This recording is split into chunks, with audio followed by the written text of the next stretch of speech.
Let me pull up this story this is from Daily Mail. GOP rep Madison Cawthorn claimed he carried weapons in his wheelchair on January 6th to arm those around him in unearthed clip of a phone call. Now hold on there a minute. What? The first thing I want to say, such a lie. The left is using this to insinuate that Madison Cawthorn was trying to arm rioters. That's not true. Madison Cawthorn was talking about arming members of Congress and their staff to use weapons against the rioters. Here's the best part, though. Unearthed clip, so saith Daily Mail. Huh. What does that mean? This was on a public broadcast. It was on the Charlie Kirk's podcast, I believe. This wasn't unearthed. Anybody who watches that show, and it's a very popular show, knows this was said. They're saying unearthed because they don't view you as a human being and citizen of this country. You don't matter. Your conversations don't matter. They unearthed it. Mm-hmm. I love that analogy. Christopher Columbus, did he discover America? No. Well, first of all, he landed in the Bahamas. But if you want to talk about discovering the continent, there were already people here. From a European historical perspective, that's it, right? That's how I view this. These people are like, look what we've discovered. And it's like, bro, I saw that episode. Like, that was a long time ago. Is this news to you? I didn't actually see the episode. That's the point, though. They say this. Cawthorn was interviewed by phone on conservative activist Charlie Kirk's radio show on January 6, seemingly while rioters were actively storming the Capitol. The freshman lawmaker said, everyone around me is armed, but didn't say where. He also claimed Rep. Lauren Boebert was carrying a weapon that day. The Colorado Republicans previously told Fox News just days after the insurrection that she had not been armed that day, but said others were. Well, then maybe Madison Cawthorn was incorrect because a direct source contradicts it. Neither Cawthorn nor Boebert have responded to a request for comment. So if an insurrection is happening against sitting members of Congress and the government, and one of them is armed and says, quick, the rioters are coming, take this weapon, shouldn't the Democrats be happy about that?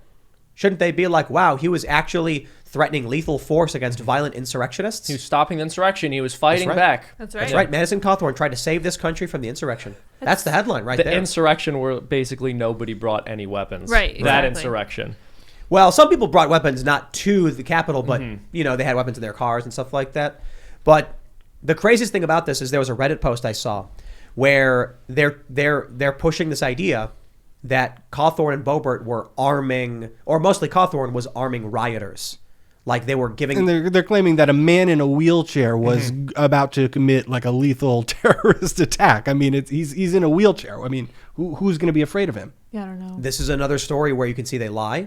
They manipulate the truth to make it seem like it's something... odd because the Daily Mail is conservative, but it's also English. So they're kind of coming... This is an odd story for that reason. And it's a complete misrepresentation of what happened. It is a complete Unearthed. misrepresentation of what happened. Unearthed, and also, carried his weapons in wheelchair to arm those around him. Are you leaving a little bit of important context out of that one? Yeah, a little bit. I was just going to say, too, that I can't believe how deeply entrenched their ideology is, because for them to look at something like someone actually bringing a weapon where it might need to be used and scream and point and freak out, that's silly to me. Like, he was potentially defending some of these people, but they have to control the narrative so that it looks like he was trying to arm the rioters, when in fact we know that a huge majority of the people there did not even have arms at all, which flatly contradicts their ongoing narrative that they were there to cause trouble and do violence to the people who were at work there. Is this show? This is a Charlie Kirk show. Is it the same as his podcast? Do you guys know or no? I think so. Not sure. This was Charlie Kirk's investigative reporting of having a public conversation with somebody. Sorry. Yeah, on the radio. Unearthing. On the radio. But no, I mean, think about that. To these people in the media, because look, I know it's Daily Mail is conservative and they do often challenge. They're kind of, they can go either way. It's a big company. The reason they say that is because the Reddit threads and the comments about it were like newly discovered clip. These people in establishment and corporate press, they think you watching a show, it doesn't exist. Mm-hmm. They have to discover it and then say it was discovered. Mm-hmm. But it's kind of like, bro, if there's millions of people already in America and then you show up, I tell you, but you didn't discover it. Huh. There's people here. Well, it makes me wonder, Luke, as someone who does genuine investigative journalism and has to interview people and comb through information and find original sources, when you see that people can watch a podcast, clip a moment from that podcast, and then call it journalism, how does that make you feel? I think there's a couple issues here. The first is kind of ascribing malice when, incompetence is an easier explanation. There's a lot of journalists now that aren't really even journalists. They're lazy, low-paid 22-year-olds who don't know anything about anything. And they just literally look at Reddit and write a little blog post.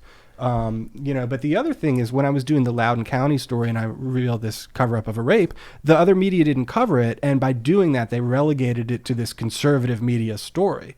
And so I think that sometimes it works to their advantage. A story becomes stigmatized just because they didn't cover it. And then they, it's circular reasoning. They cause it to be a conservative media story. And then they say, well, we don't need to go into the conservative ghetto and read things because if it's a real story, it'll come from us.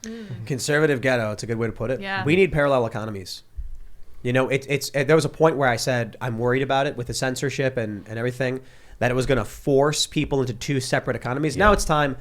The anti-establishment, it's not even just conservative, but the anti-establishment, post-liberal, libertarian, conservative, whatever group, they need their own infrastructure. We need our own payment processors, which there are some. We need to basically tell these people we just don't care anymore. It's not that we don't care, it's that it's pointless trying to talk to people who don't view you as a part of civilization or society when they actually act as though you are like some kind of, peasant or subterranean humanoid creature who's not on par with them and their nobility. What's the point in having a conversation with that person? They consider your outlets fake news. If I'm going to write a story and then they say it's unearthed or they call it, conservative news says, that's just like, I don't care who they're talking to. Those people are they're not paying attention. They're not interested in paying attention. So we got to find people who are actively looking for answers and want to improve themselves. You can lead a horse to water, but you can't make them drink, as they say. So I don't know. Maybe we do want to try and wake a lot of these people up. But for the most part, I look at this and I'm just like, they view you as unhuman. You can't make them drink. You can make them thirsty. But that How can you arguably make them thirsty? run them around a lot. Salt. Then when you take them in the water, they're more likely. Salt, But that's yeah. with a human, that's a little unethical to use them like a horse, So I don't know if making people thirsty Well, is you the right can, metaphor. you can reason with a person, or I at mean, least attempt to. Dude, people are seeking logic and reason. They need it. It's part of the balance of the spirit, and I think it's missing. So maybe you can bring reason to people. That might help. I mean, truth be told, you can definitely make a horse drink. I kind of don't understand the saying. It's like you can bring the horse to water and then you can splash a bucket in its face. You can jam a hose in its face or something and spray it and it'll get mad. But it depending on how many people you have, you could tie the thing down and pour water in its That's throat. horse abuse. Yeah, it is. Well, like if you've got a horse that's dehydrated, Yeah, it needs. And it won't You probably drink. what do you call it? Subcutaneous fluids. Yeah, Give 'em a little IV injection under fluids, the yeah.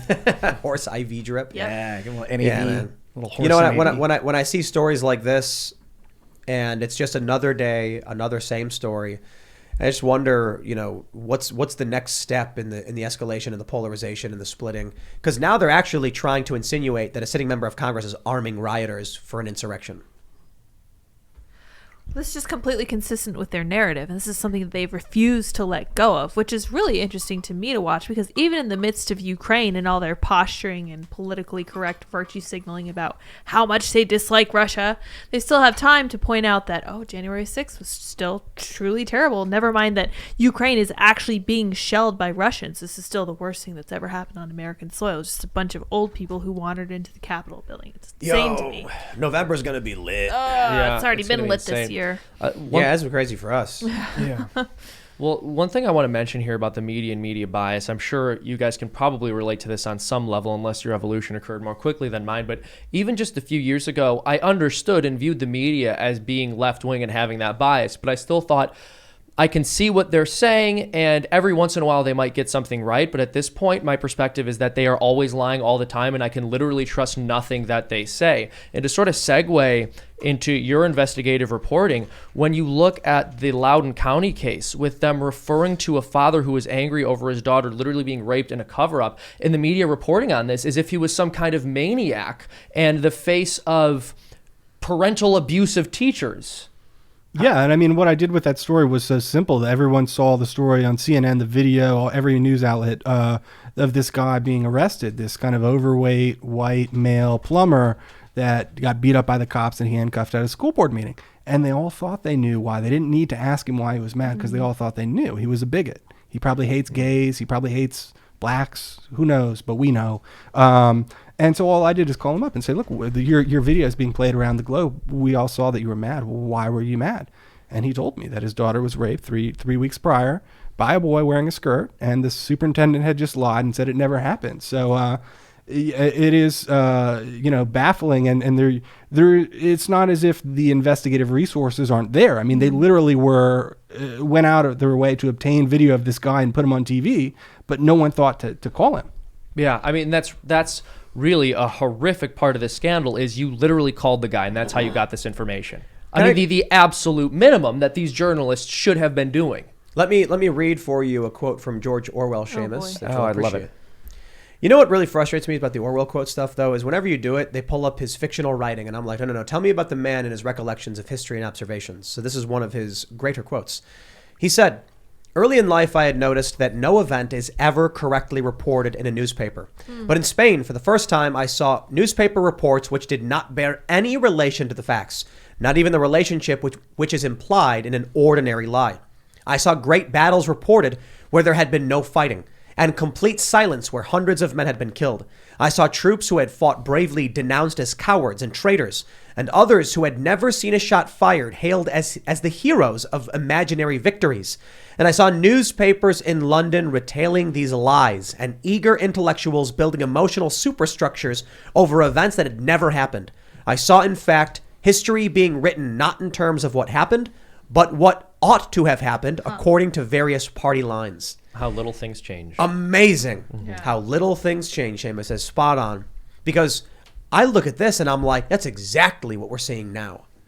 It's amazing. Has it ever really changed? Has it always been that way? I think it's always been like that. I think so. But what's really fantastic is the fact that, at least for the time being, the average person does have the ability to look into things on their own. So alternative media didn't really exist at that time in the way that it does today. We are able to broadcast our messages to literal thousands, if not millions of people. Well, and I came across a meme the other day. It was talking about if the news is fake, imagine what history is like. And I'm like, that's really interesting, because we all know history is written by the victors, but who knows what their take on it was? Who knows which part of the victors is actually recording what happened? Thanks for checking out this segment from the Timcast IRL podcast. But if you want to check out the full show live, tune in Monday through Friday at 8 p.m. And if you want more special access content, head over to timcast.com and become a member. Your membership helps sustain this company, keep our journalists employed, makes this show happen, and you will get access to exclusive members-only segments of the Timcast IRL podcast, and there's a massive library to check out. So again, go to timcast.com or tune in Monday through Friday at 8 p.m., and we'll see you all there.